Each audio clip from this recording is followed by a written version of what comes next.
भाइयों बहनों, आपका मेरी इस चैनल जिसका नाम है तन की बात डॉक्टर अग्रवाल के साथ, इसमें आपका स्वागत है। मेरा नाम डॉक्टर अरुण कुमार अग्रवाल। मेरी उम्र 80 वर्ष से अधिक। मैंने जर्मनी और अमेरिका में कई वर्षों तक शिक्षा प्राप्त की।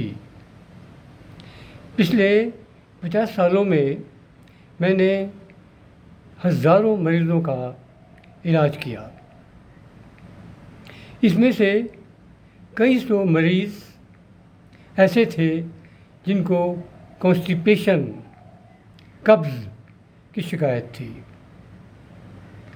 उनको यही बताया गया था कि अब कब्ज़ जो है जीवन भर आपका साथ नहीं छोड़ेगा, आपको जीवन भर कॉन्स्टिपेशन का कष्ट झेलना पड़ेगा।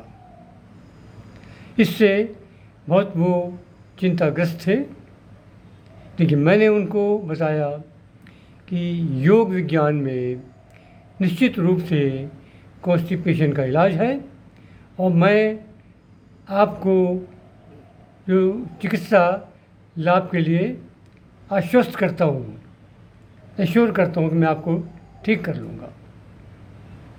तो भाइयों बहनों, इसके पहले कि हम कॉन्स्टिपेशन के बारे में कुछ बात करें, तो पहले हम जो पाचन संस्थान है, डाइजेस्टिव सिस्टम है, इसकी संरचना के बारे में कुछ जानकारी प्राप्त करें। तो भाइयों बहनों, आप देखिए कि यहाँ पर इस पूरी संस्थान को, इस पूरी पाचन नली को हम कई सेगमेंट में बांटेंगे। तो पहला सेगमेंट है ये ओसोफेगस। ये सीधा ये मुंह से होता हुआ गले से होकर वर्टिकली नीचे आता है और ये ओसोफेगस करीब 6 इंच लंबा होता है और कुल लंबाई जो पाचन नली की है ये 32 फीट है। तो इसका शुरू का ये जो ओसोफेगस है, इसका कुल 10 इंच हिस्सा ये आप देख रहे हैं और ये सीधा वर्टिकली नीचे आता हुआ ये स्टमक जो एक पाउच की तरह का है, इससे आकर ये मिल जाता है। आप देखें कि जो ये पाउच है स्टमक, इसके ऊपर एक पिंक कलर की एक लेयर दिखाई पड़ रही है। ये झिल्ली है, ये मस्कुलर लेयर है, इसको डायफ्राम कहते हैं।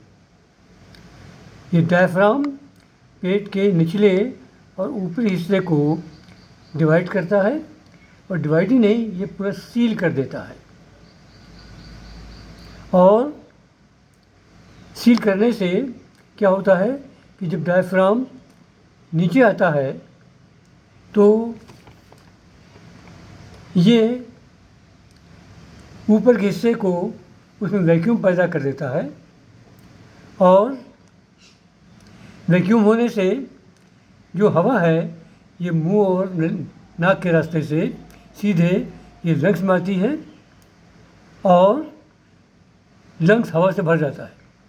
फिर जब ये लेयर नीचे की ओर फोल्ड करती है तो ये ऊपर का हिस्सा इस पर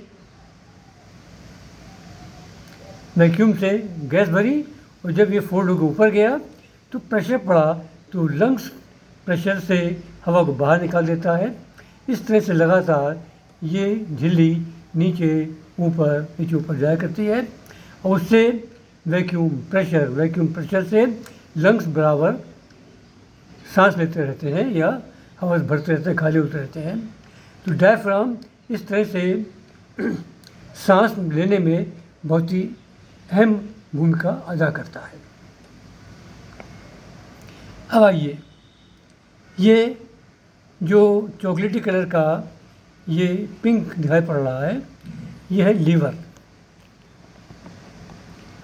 और लीवर जो है ये दो भागों में बटा हुआ है, एक दायां भाग और एक बायां भाग।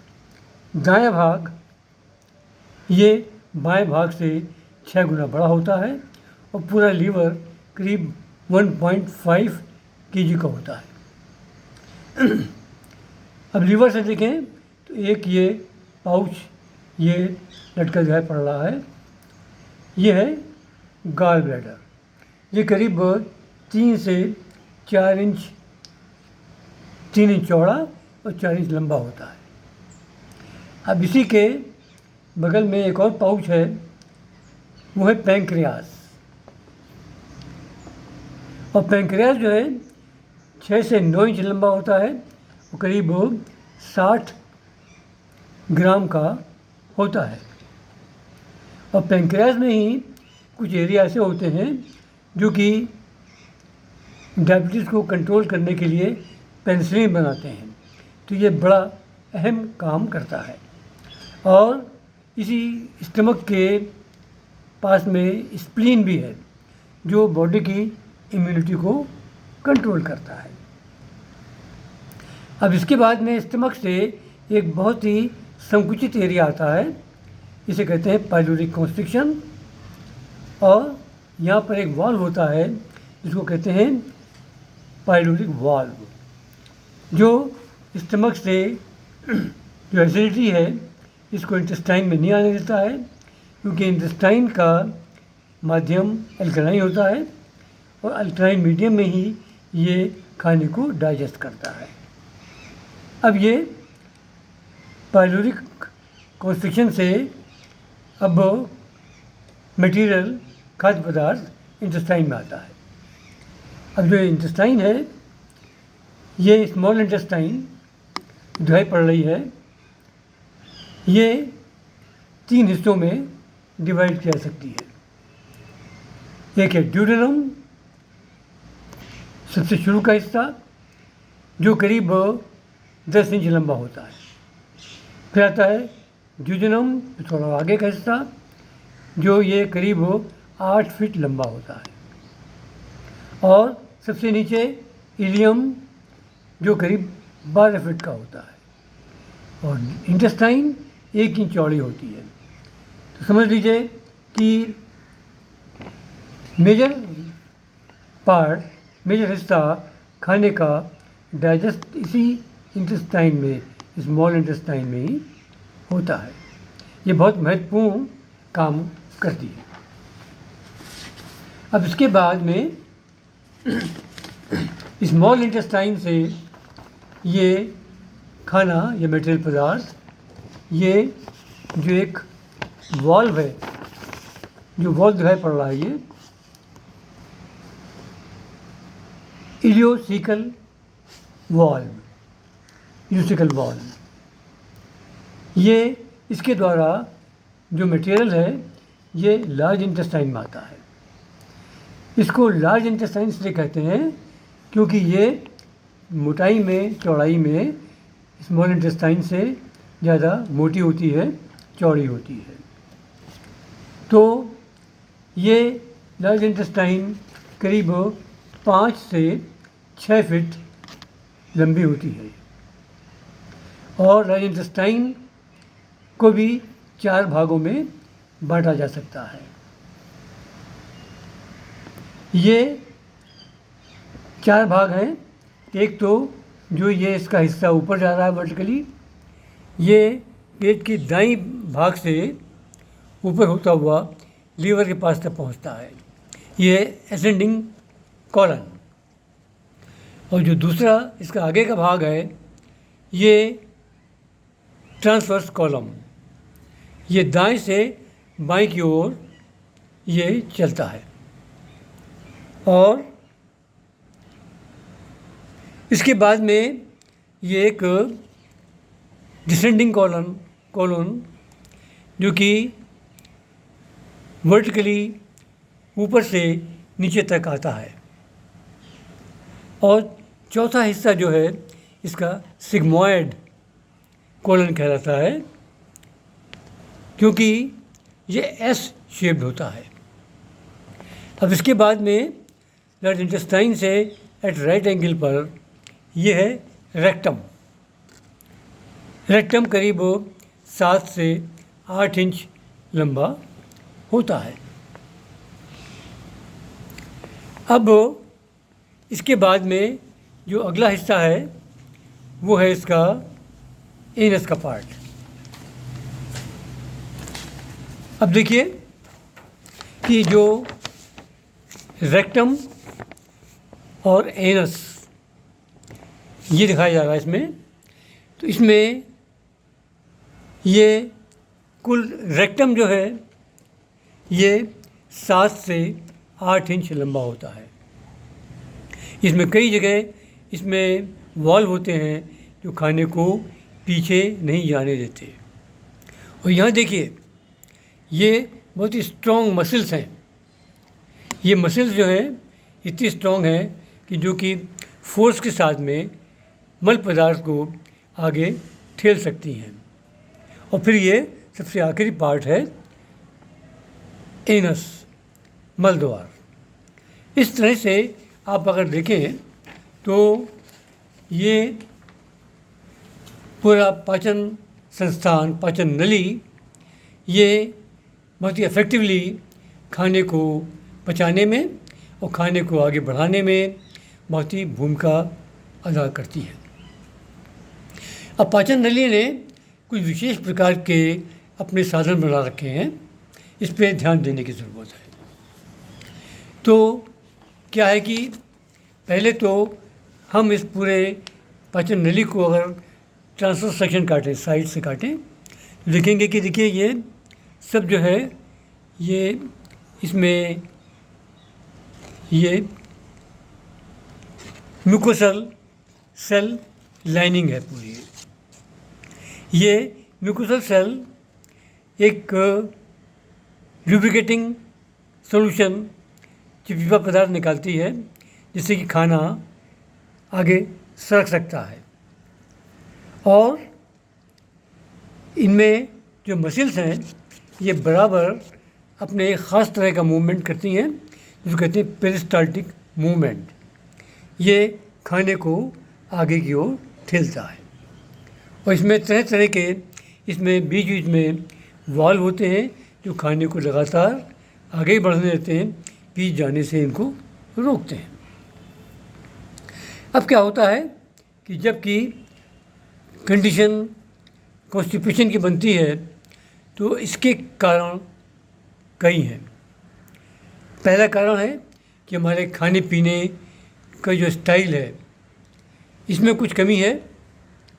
और दूसरा क्या है कि हम टेंशन ग्रस्त रहते हैं, तो हमको अपने खाने पीने की स्टाइल, खाने पीने का जो फूड स्टफ़ है वो और टेंशन, इन सबको इस पर ध्यान देने की आवश्यकता है। खाने पीने की जो लापरवाही है इसको देखने के लिए, समझने के लिए आप मेरा वीडियो इसी चैनल पर आप देखें। इस वीडियो का नाम है डाइजेशन। इसमें बताया गया है कि खाने को खूब देर तक मुंह में चबाएं, एक बार खाना खाने के बाद 3 घंटे तक कुछ ना खाएं, और इसके साथ ही खाना जो आपके लिए उचित है वही खाएं।